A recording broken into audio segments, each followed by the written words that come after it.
Are we recording? Oh, okay. Well, good morning, everyone. Welcome to our Neurology Grand Rounds this morning. We have a true historic event today. And this historic event comes with a visit from Dr. Andrew Chesson. Our institution, for more than 36 years, benefited for his leadership, from his dedication, and for his expertise in sleep medicine. He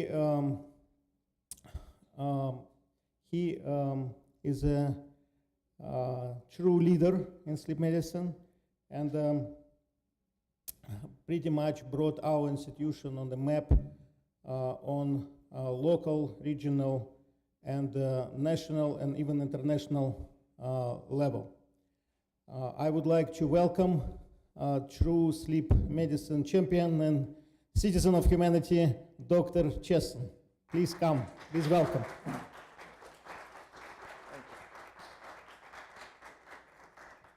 Thank you.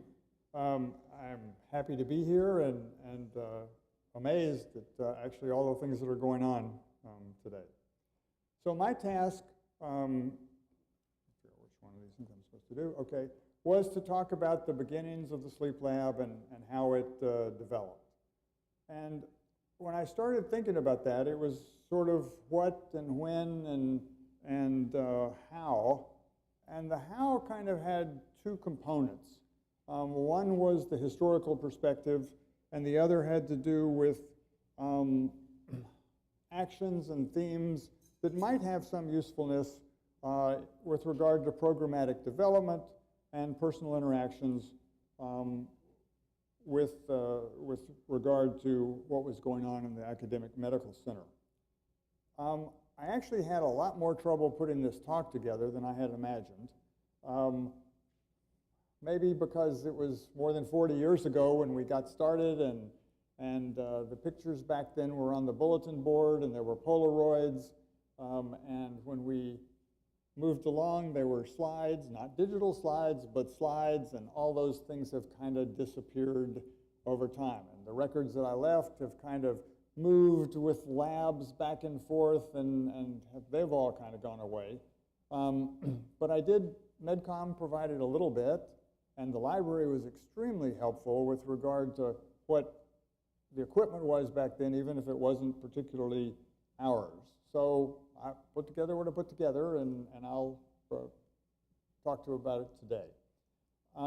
The slides, I will sort of apologize in the sense that they are very word dense and not what you ought to be actually teaching from, but my plan was to leave the material with Dr. Chernyshев, and so people can read through it in the future if they want to do that. So let's go ahead.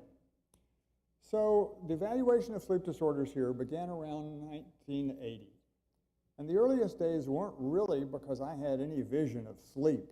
It was because I liked problem solving. I was a neurologist.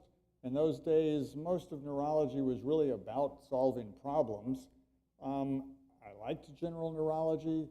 And so cases were sent in, and I could spend time with the patients, do careful exams, teach with those patients, and with that combination was able to solve some complex problems and send them back to the referring physicians.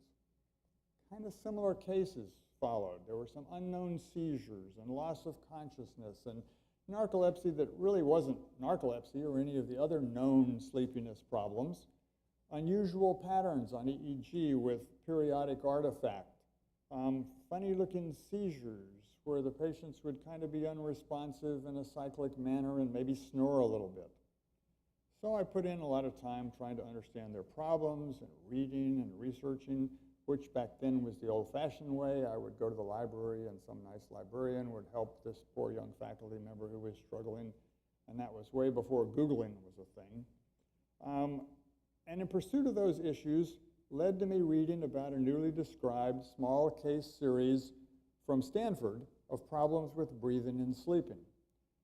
Dr. Gimeno over the years often said that his first submission to the New England Journal was rejected because the reviewers said there wasn't any such disease and he was kind of making it up.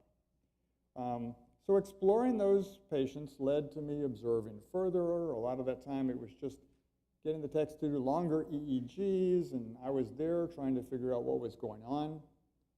There was no other place in Louisiana doing adult diagnostic studies, and our indigent patients certainly couldn't go to any of the scattered newly formed labs. So I decided I'd try to document their problems. There were no commercially available sleep machines, not that we could have afforded them actually if there were.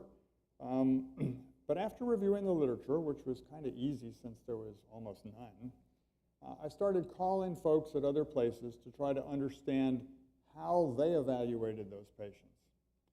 So armed with woefully inadequate sort of retrospective, I began to combine our EEG machines with the only available portable oximeter right out at the school. And I kind of only whisper it, but basically it was the dog lab respiratory equipment that we would move to the sleep lab at night.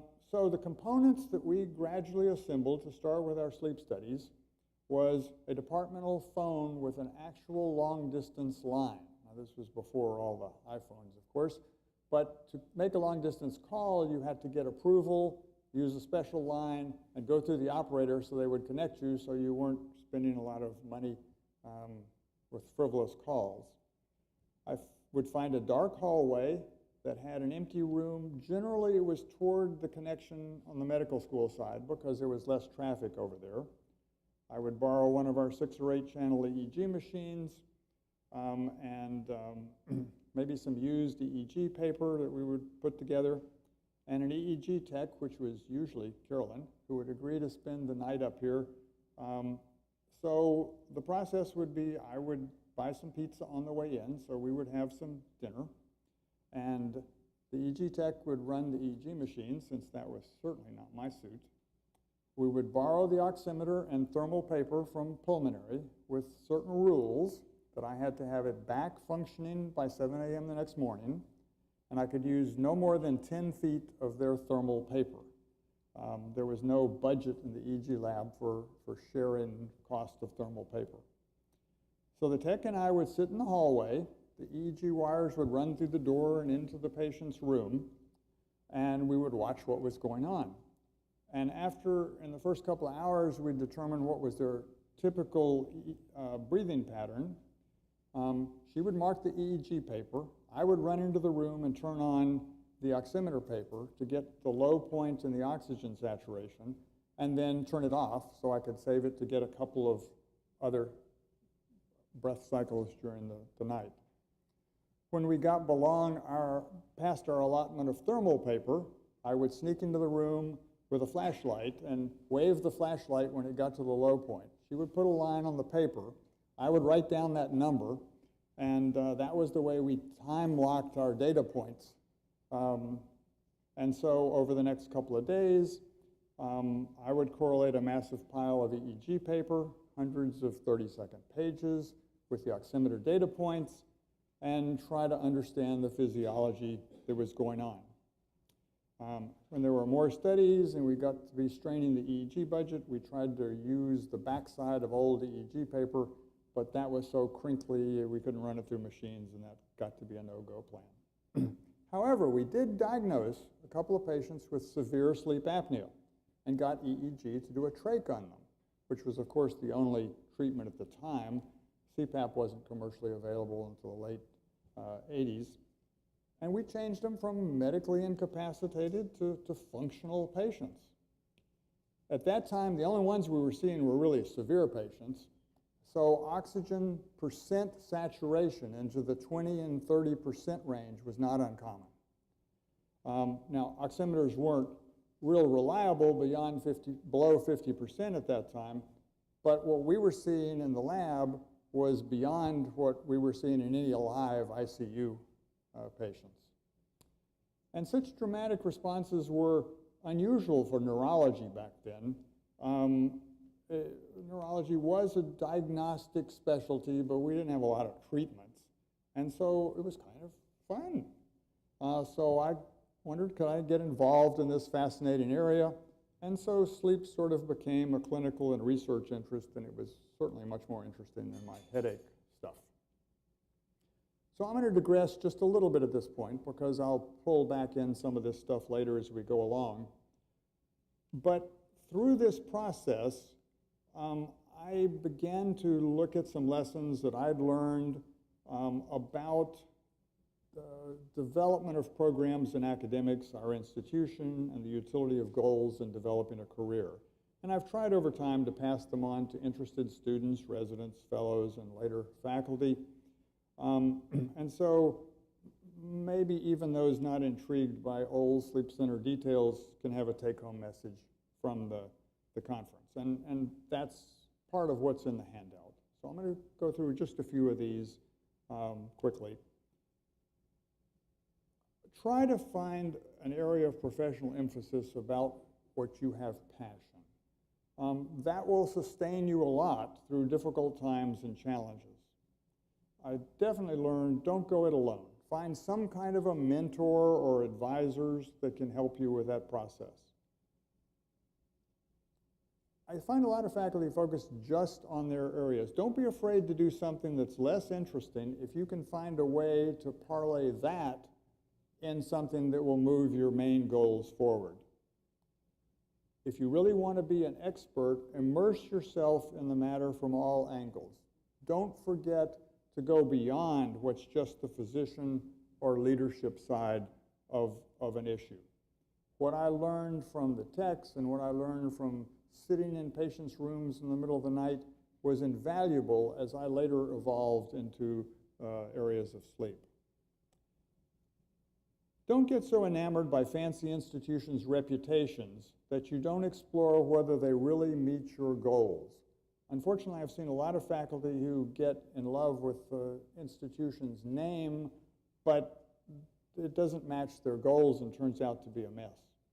And conversely, smaller institutions can fit well if you can see how something can happen and you can articulate that vision to others.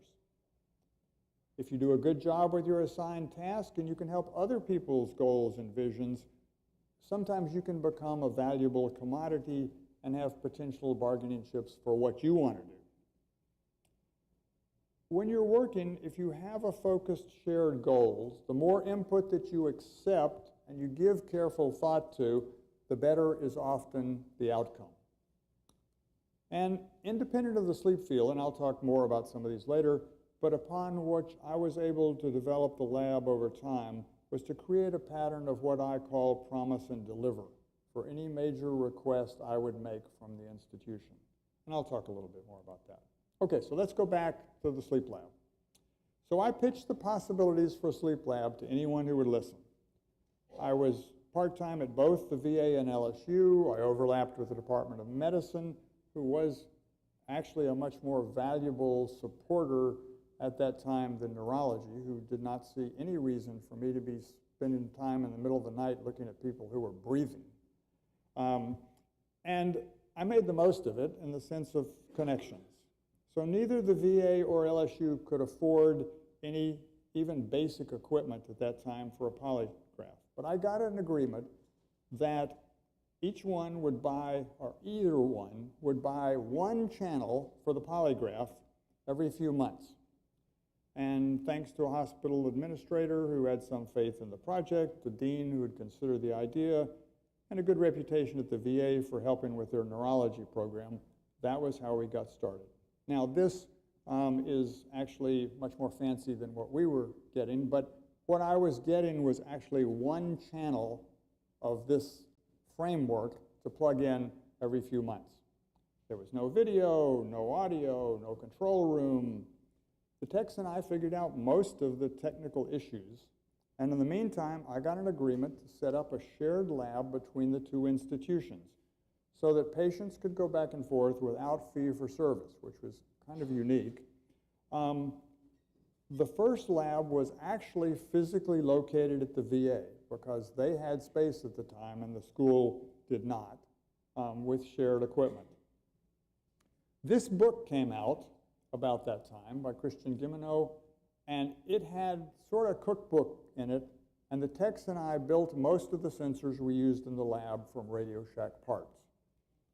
So a thermistor to figure out airflow was based on the fact that expired air is hotter than inspired air, and this was the cookbook part of the book to how you solder and put it together. We wound up doing strain gauges, mercury strain gauges, to measure expansion of the chest. Now, at that point, all I knew about mercury was Mad Hatter's disease, which is a neurologic problem with mercury toxicity.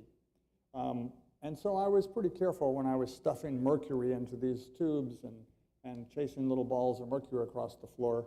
But we did manage to put together some strain gauges, and this was the cookbook on the steps it took to put together a strain gauge. Once we had these parts, we had to figure out how to put them together with the EEG machine. So Radio Shack sold little plastic boxes, and we would wire in inputs and outputs to get it from there to the EEG machines, and instructions for coupler box. Oximetry was a significant challenge. Do I need to? Okay. I'm not going to solve the technical difficulties, so that's your job. We're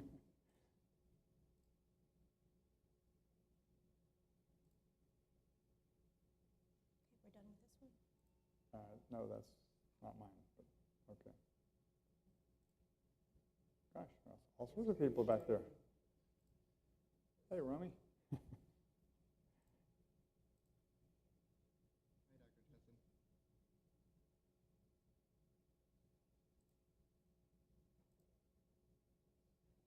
Dr. Chesson. Okay, we're back in shape. Okay, so oximetry was a significant challenge. This is the oximeter we used in the lab. As you can see, the probe is about the size of your hand, and it has to be attached to a device. And if you're doing, in this case, the exercise physiology, somebody has to hold it because it's so unstable. So when we hooked it up to the patients, we would have to put on headgear, and anytime the patient moved, of course, that would disrupt things. But the biggest challenge was that because it ran this beam of light through the ear, you couldn't leave it in place for more than 20 minutes because it would start burning the ear. So every 20 minutes, we'd have to go in, rearrange this, another part of the ear, flip it to the other side of the head, and tell the patient, okay, now go back to sleep, and I'll be back in 20 minutes to rearrange this yet again. So that was a considerable challenge. And of course, it was all on paper, and we had storage problems, and the thing on to your right is what it would look like with a tracing, 30-second pages.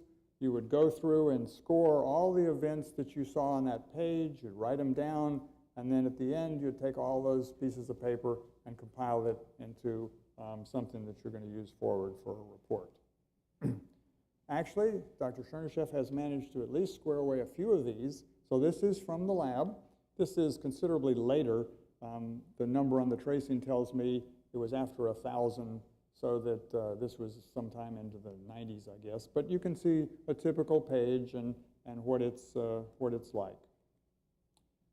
This is the guide that we used for staging sleep. So you figure out what stage of sleep people were in. This was called Rechtschaffen and Kales after the authors. I got this from Stanford, and then we copied it gazillion times because we dog-eared them so much, and we put some covers on it and that kind of stuff, so we could, all the techs had one and the doctors had one. So this would tell us simply what stage of sleep people are in. But it was a big breakthrough in being able to do that in a systematic way. So at that point, I decided if I was going to do this, I really ought to learn some more stuff. So the hospital school were willing to send me to Oklahoma and Dallas and Stanford. I would go for about 2 days and then come back and sort of build whatever they were using that looked good. Around that time, the VA changed their policies, and people couldn't come from another institution for them without a service agreement and paying for it, even though it was shared equipment. And at that point, LSU had some successes and a little better budget, so they agreed to buy some equipment. So we put a lab, euphemistically, in the EEG area. Basically, we would take the EEG rooms after they had finished the day, take them all apart, turn them into sleep rooms, do a study at night, and then turn them into rooms for EEG by the next day. But we did have a place to do patients. I did continue to run VA patients as the need arose, and they got more equipment. So we gradually had more and more referrals as the word spread around the state, and we even brought in some of the early private patients seen at LSU once it was legal to do so. Probably a lot of you don't remember, but it was not legal to bring in paying patients to LSU in the early days. They could only do indigent patients. The predecessors of the Academy of Sleep Medicine were forming. So I went to my first Association of Sleep Disorder Centers meeting in either 82 or 83, and boy, was I hooked. It was in Anaheim, California. There were maybe 250 total attendees for the meeting. One lecture series, person would give a lecture, and then they would sit down and be the audience for the next person giving the lecture. Dr. William Dement was the president, and Dr. Ismet Karajan was the keynote speaker on NPT. Now, I'm not sure that anybody in the room, except maybe Carolyn, knows what NPT was, nocturnal penile tumescence. So one of the things that we did in the lab was to help urology sort out physiological versus psychological impotence. So we made mercury strain gauges, a little smaller than the ones to go around the chest, and they would be applied, and the principle that during REM sleep, pretty much men get erections, women get vaginal lubrication as a natural part of REM, we would be able to identify whether guys were having erections. And that would help with this process. The device to the right, after we had put a bunch of attachments on it, was what we would use to find out if that erection was functional. And you would have to measure the buckling pressure to find out if that was actually a functional erection. We did that for some years, and actually it got another group involved with the sleep lab. The urologist utilized it for that purpose. I think that's sort of faded out over the time. It wasn't anybody's favorite study, actually. Back to the meetings, everybody was approachable at the meetings. The folks writing the few books and papers were all there. They had a group dinner at the meeting at night, and you could talk to virtually everyone. So I started going to the meetings regularly in 1984. And by the end of that year, we did have a fully functional sleep lab. So I'm going to switch to more of the evolutionary, the middle part of the development at that point. The first sleep-related publication came from the lab in 1983. I was asked to attend the American Association for Respiratory Therapists convention, and there was a real challenge with that because they wanted to know what normal sleep was like. We did not have any normal sleep. I did not have an epoch of normal sleep from all the patients in the lab because they were so severe. So basically, Carolyn ran the machine and I was the patient, and we spent a lot of time trying to get all sorts of sleep stages so I could put it in a picture in the publication.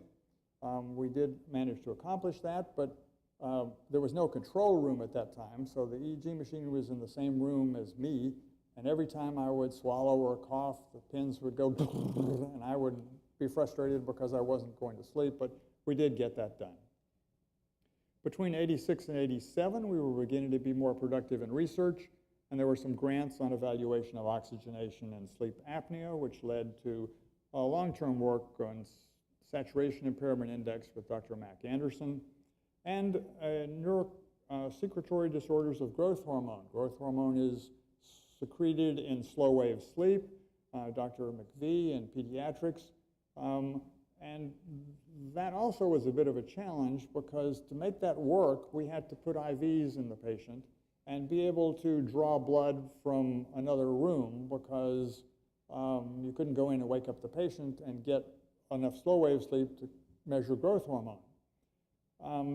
Hospital wasn't real enthusiastic about my punching holes in the cinder block wall to run IVs through, but we did get past that and it was workable.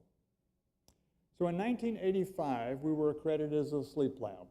At that time, there were less than one sleep lab per state in the nation, and it was called the American Sleep Disorders Association Certification. The following year, I can finish my sleep boards, which was called a accredited clinical polysomnographer at that time. In 1985, we started training physicians who were interested in sleep. There was no fellowship, there was no guidelines. The idea was they would come in sort of an on-the-job training when they had time and look at different things, and when they felt like they had enough variety of activities that they had seen, they would apply to sit for what the boards were at that time. Dr. Mac Anderson in pulmonary was the first. He was a pulmonary faculty with interest in learning about sleep to qualify for boards and do research. And pulmonary wanted to have some aspect of sleep, and we had great collaboration. He left LSU in 1992, but we continued to collaborate over the decades until my retirement. In 1987, we, that's the physicians and techs, began increasing, or the two techs, began increasing our lab's activity in sleep societies, and we were making contributions in the field, national committees, and some publications. During the period 87 to 96, I served on various committees for sleep societies and the academy, which helped make contacts and provide visibility and reputation for our presence in the field. Especially important here at LSU was the fact that other people were getting involved too. They were going to some of the sleep meetings, Southern Sleep Society, the ASDA as it was called at that time, and we had a string of presentations that were well received, and people were recognizing this as a good place. One of them I'll point out is that we had a patient with severe pulmonary hypertension, and he was a young guy who was pretty much getting moribund. We couldn't do a study in the ICU because it was so much electrical interference, we couldn't do that. So actually, for this, the ICU folks and pulmonary moved the ICU to the sleep room, and we did Swan GANs and all that kind of stuff there, and actually resulted in significant improvement to the patient.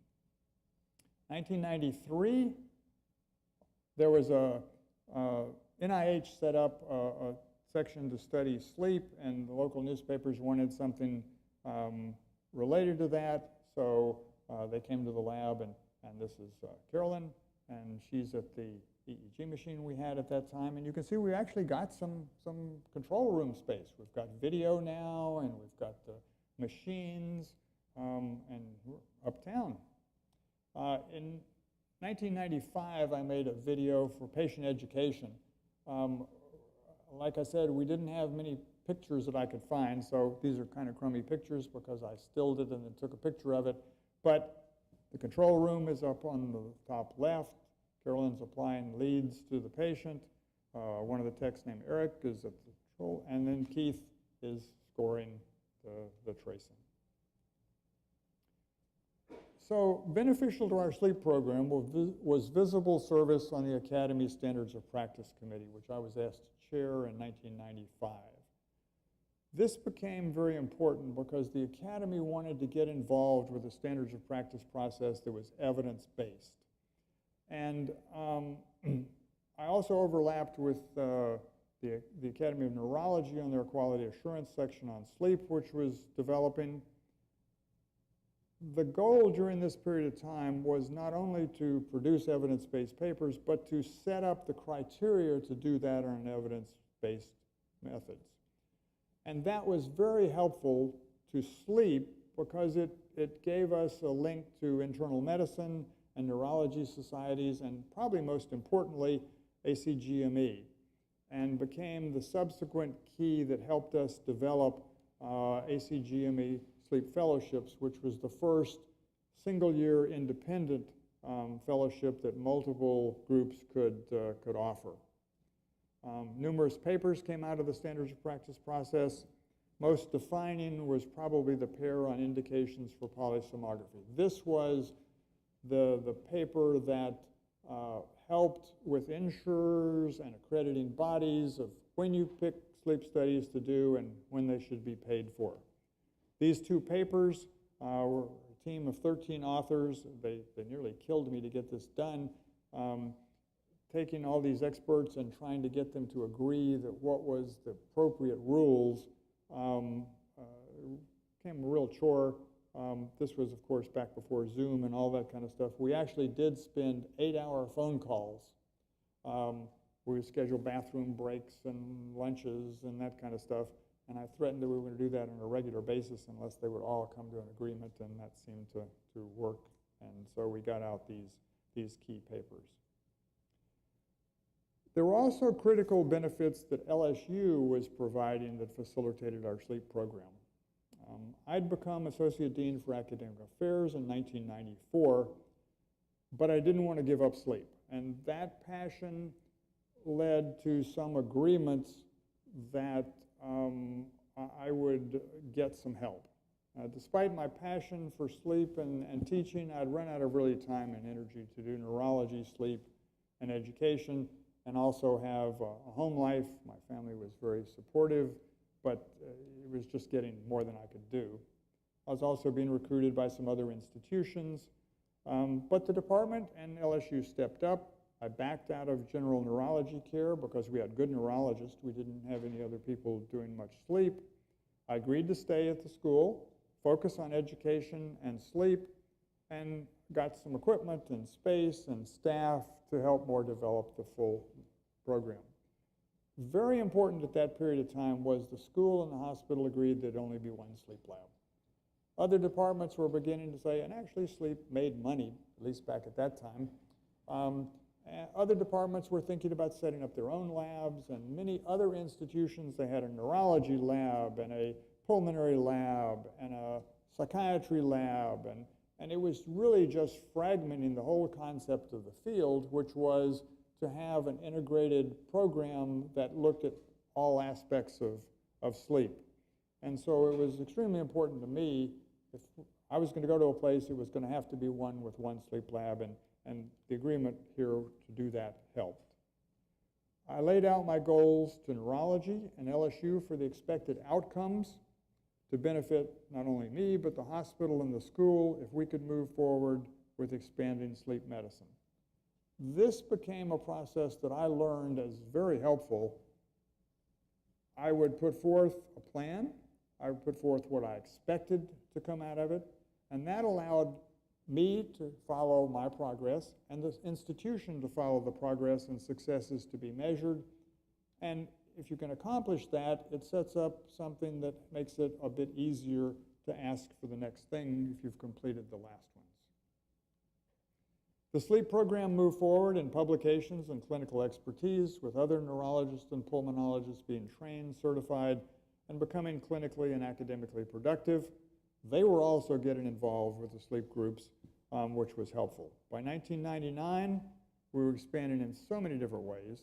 We'd trained Mac Anderson in pulmonary, James Kim, who was a private neurologist in town, Sean Milligan in pulmonary, John Delabate in neurology, and Cesar Leyendo in pulmonary.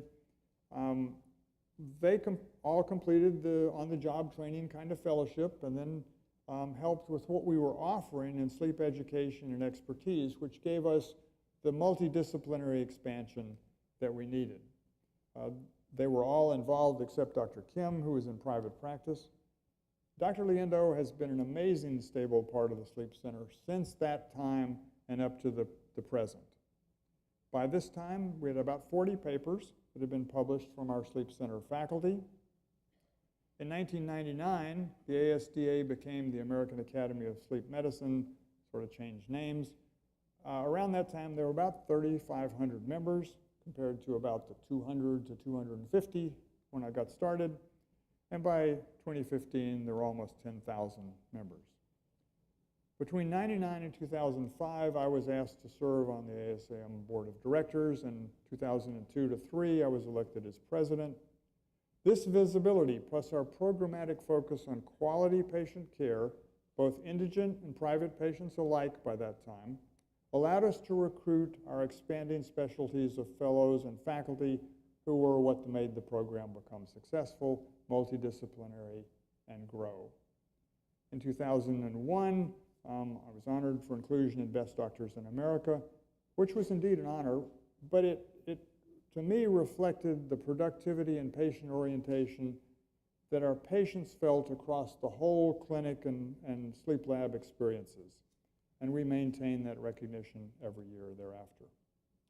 By 2003, and this is, I think, stuff I got from MedCom, but I believe was part of pictures we were taking for recertification. We had signage that led to the sleep lab. We had a wing that was a sleep lab. We had patient rooms that were nice, and we even had little TVs in there that they could watch TV while they were being set up. You'll notice the sort of big CPAP machine in the middle. That was about a third of the size of the ones when we got started. Our control room was wonderful. We had a big polygraph that you can see there, EEG machines.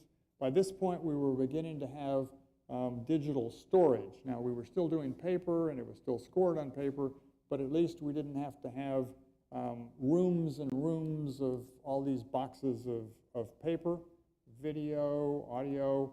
This is another side of the control room. We even had zoom and pan and tilt so we could look at possible seizures and those kind of things.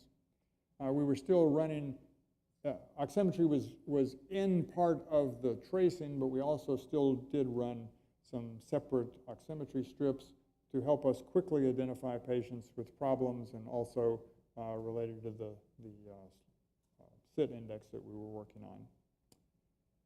One of the things I was proudest about our institution in the sleep lab was their response to Katrina. Our lab became the only location in Louisiana where indigents could get sleep care for a very long period of time after that. We had a major influx of patients seeking help, patients who were displaced from South Louisiana. They were living in centers and shelters. Snoring and breathing pauses when you've got 200 people in the same room can really be a challenge. And I got a number of calls from centers wanting some kind of help because they couldn't put the people back out in the street, but nobody else was getting sleep in the centers. People with no electricity, lost CPAP machines, people who had a diagnosis before Katrina, but there was no record of that and they didn't have any lab to go to try to get treatment. The Academy and the Sleep Medicine Foundation boards actually had a national program they put together to solicit and receive donations of CPAP machines and supplies. They actually accumulated some 700, and they asked our lab to distribute them, and they sent them to Shreveport on 18-wheelers. We agreed to do so if the requirements were that they be used for people in need. We didn't want to get in the business of trying to prove whether somebody was a hurricane loss or flood damage. I was very busy at the time with all the assistance the medical center was providing to the New Orleans Medical School. We had students coming up here, and residents and fellows and faculty.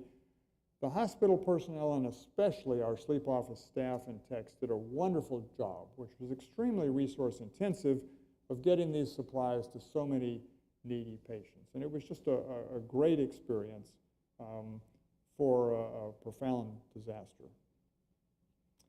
So 2005 and 2007, we did the last of the apprentice-style trainees in sleep medicine. That was Dr. David Mccarty, who was an internist who really got interested in sleep and later came on and did wonderful things with the program. Before him, we'd trained some neurologists, Ateeg Khan, Irene Skalsis, that you all know, and Dr. Isan. And then in 2005-06, we had our first full-time fellow. This was actually before a formal fellowship, but instead of coming to the lab part-time, she came full-time. She was sent up from Tulane under an agreement that they would pay for her to come and be trained so she could go down and help them set up a sleep program. 2007, ACGME approved us for sleep fellowships, and we had our first fellows in 2008. Dr. Romy Hoke and Mohammed Zibo were those fellows. 2007 was an eventful year in many other ways that validated the school's place in the sleep field. This came out. After 3 years of work, the Academy published a new scoring manual, and this updated the Rechtschaffen and Kehl scoring of sleep stages, but it also involved scoring for all the other components that we were looking at sleep, leg movements and breathing and all sorts of other things. I was privileged to work with this. I was one of 4 authors that created this document. One of my prized possessions, the Academy gave us a hardbound copy that was kind of gold leaf fancy, and we all signed each other's books. But this became required use for all accredited sleep labs in the U.S., translated into multiple language, and became an expansion of the earlier Rechtschaffen and Kehl's scoring. In 2007, I was extremely honored to receive the ASM Nathaniel Kleitman Award for Distinguished Service. The funds for that award went to a chainsaw mill, but more importantly, it provided another visible activity to the status of the sleep medicine here at LSU. Another major landmark was in 2010 when we had our first externally funded researcher.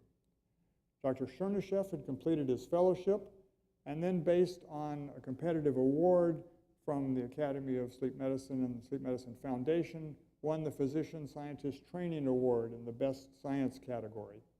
Then got matching funds from the Malcolm Feist Cardiovascular Foundation and became our first clinical instructor who was externally paid and a year focused on his sleep medicine research, although I will admit he also helped with the program development during that period of time. After his research faculty year, he physically left LSU to become an assistant professor of neurology and sleep medicine at the University of Texas at Houston to develop a sleep program for them. But he remained a clinical assistant professor here to complete his research work and related publications. Fortunately, in 2014, we were able to get him to return to a tenure-track position to co-direct the Sleep Center Fellowship and Division, which made me feel much more comfortable that things were stable as I was retiring. The major omission from this presentation was the history for technicians, administration, and support staff. These individuals were absolutely critical to the sleep program and equally as important as the physicians. The whole lab would have failed if it wasn't for our early techs who taught me so much about the technical aspects as we learned together and were critical to the patient-focused care mission. We would never have succeeded without good communication between the lab and the clinic, patients feeling comfortable at night in a strange lab setting with all these hookups and stuff, compassionate care, technical expertise that expanded as we did, and patient-focused efforts of the center staff. I sought the missing records.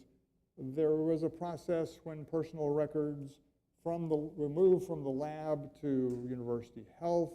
A lot of the informal ones seemed to have been lost, so I wasn't really able to create lists and dates of the many lab employees that are owed recognition for their critical time, a critical place in this timeline. There's also the issue of people sending me information to the outside, security, privacy. My wish is that the Sleep Center obtain these records. I think internally they can work with human resources, get a list, deal with the privacy concerns, and then we can sit down with the techs we know and try to resurrect the details. And when that happens, I would like a copy to sort of stroll down that part of our memory lane. 2012, we had the center set up. You can see physicians, Dr. Mccarty, Dr. Liendo, Dr. Manier, Dr. Del Rosa. Our fellows at the time were there were patients for the purposes of the videos, Dr. Hoke. And this was in our sort of new space for the fellows reading room and over in the clinics, and there were some MedCom pictures available for that. So this is the list of the trainees. This includes the first group up there who were the part-time informal trainees, the others who came through the formal fellowship program. The blue line is kind of where I moved on, and I got the list of the other current ones from the lab. These people really have all contributed as they came through, and many of them you can see still are part of the program and you know, have been an inspiration to move along with that. So 2014 is when I kind of faded into the sunset related to active participation. Fortunately, the center has remained strong with many of the graduates and others stepping up for becoming today's leaders and teachers in our center. Elsewhere, our graduates are also carrying on the legacy of academics and service to the academy and to sleep medicine, which is part of what makes academic groups successful. You know the successes of the folks here since I left, maybe better than I do. There are a few notable activities in academics, and we've got other people who are contributing a lot, but from the academic standpoint, Mac Anderson is still running the sleep fellowship at the University of South Florida and doing research and publishing.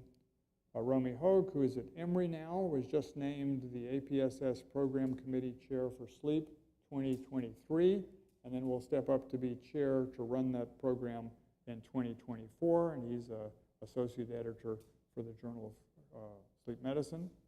Lourdes Del Rosa is going to move to the University of California, San Francisco, and Fresno in January as professor, and she works on numerous academy projects, including being chair of the Diversity and Inclusion Discussion Group, is on the committee that's putting together the 50-year celebration for the ASM, is also director of the World Sleep Academy, and is also an associate editor for the Journal of Clinical Sleep Medicine. Mark Hickey is working with the Academy on practice education, and he's a member of the American Academy of Sleep Medicine's Welltrinsic Network. So these are people who are not here, you may not know, but still are involved with the Academy that at least I had heard about one way or another. So after I left and Dr. David Mccarty became the program director, I discovered that he had assembled this document. While I used parts over the years for various trainees and faculty, I was honored that he had synthesized them so well and was passing them on to others he was training. Now, these aren't my programmatic suggestions, but focused on over the years on individual behaviors that involve interactions with others, either peers or leaders.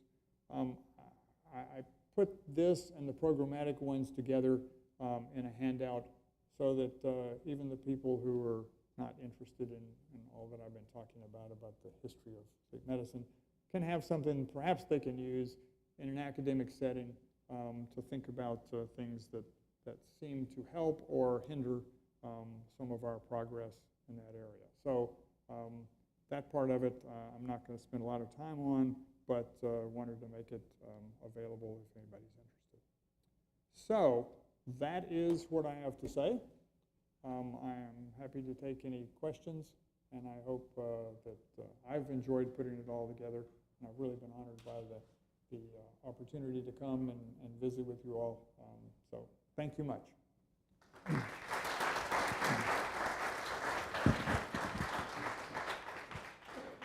Thank you very much, Dr. Chesson, for your important talk. We all know that a good tree cannot give good fruits without having strong roots, right? So our history is always helps us to come to origins and continue developing the program. So any program relies on history, any institution or any establishment.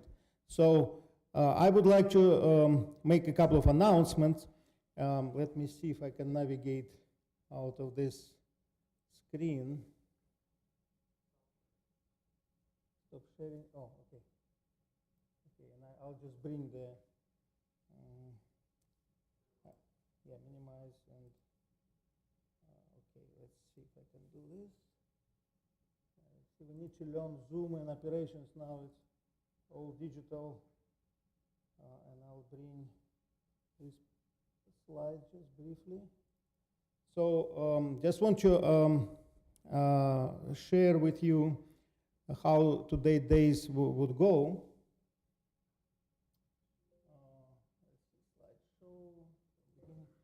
So this is our activity, which we finish, and some housekeeping and plan for today. So we will have between 9 and 10, we'll have meet and greet session. You can communicate with Dr. Chesson, give feedback, and also take pictures, as many as you want. There is breakfast outside. Around 10, we will move to our studio, and it will be some interview process for about 30 minutes, 20-30 minutes with conversation with Dr. Chesson for historical records. After that, Dr. Chesson and myself will be a little bit touring around institutions, show updates, upgrades. At noon, we're planning to have Sleep Medicine Center naming ceremony. It will be in Margaret Place.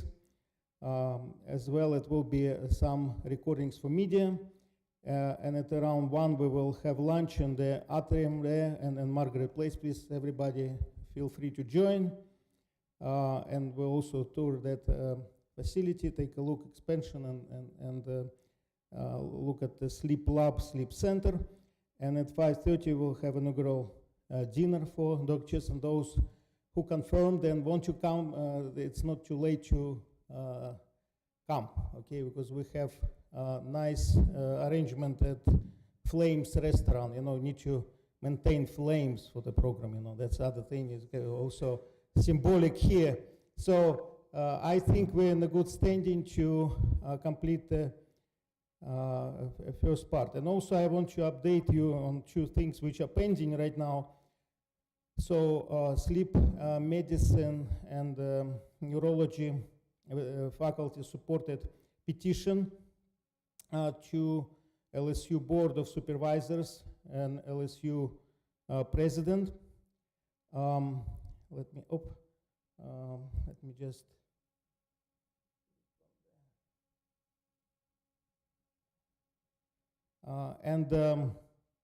It's already passed all necessary administrative filters.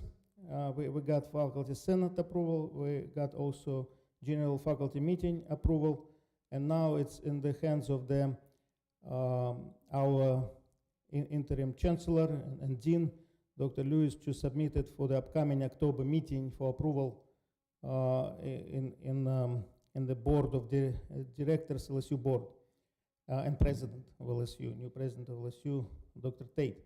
So I will read out loud, making sure that, so we're asking for your support of naming of the Neurology Resident Fellow Educational Room 1310 in LSU Health Sciences Center in Shreveport in honor of Dean Emeritus of LSU Health Sciences Center, Dr. Andrew Chesson, in the recognition of his significant contribution to foundational institutional development of the first and currently only academic neurology sleep medicine program and center in the state of Louisiana, and his significant contribution to the field of sleep medicine, neurology, on local, regional, national, and international levels.